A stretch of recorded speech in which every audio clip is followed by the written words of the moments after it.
আচ্ছা আপনি বলেন। রাজা ভাই আপনি এখানে আসেন। না না অনেক অনেক বড় পরে আমি বলবো। কেবল যায় না ওই পর্যন্ত। কেবলটা দিও, কেবলটা দিও। কাউন্টার দেন কেন? উনি আবার মুরব্বী মাসে।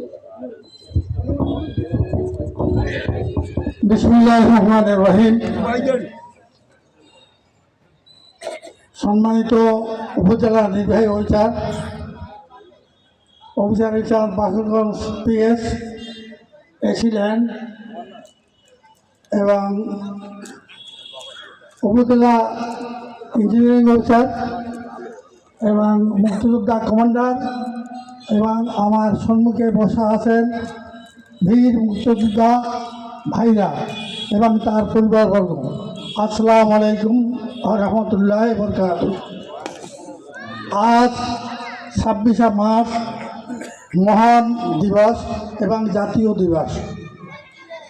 এই তারিখ 30 লাখ লোকের শহীদের বিনিময়ে 2,500 মাহবুবদের ইজ্জতের বিনিময়ে আমরা স্বাধীনতা লাভ করেছি।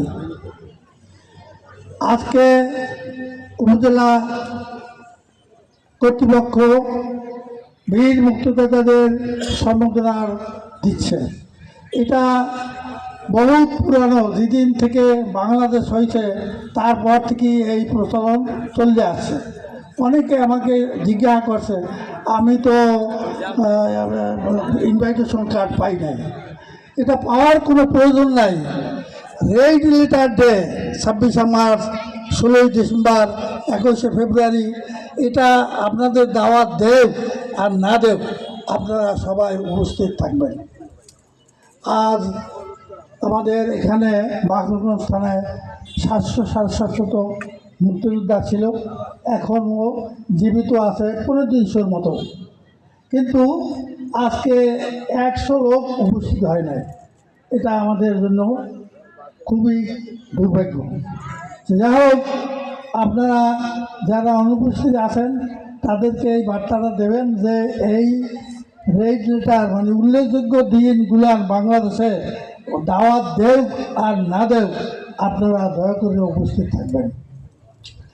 তো আমি সেই 30 লাখ শহীদদের রুহের মাগফিরাত কামনা করছি এবং এই সময় অনেক লোক এই 26 তারিখে যখন ফার্স্ট প্রহারে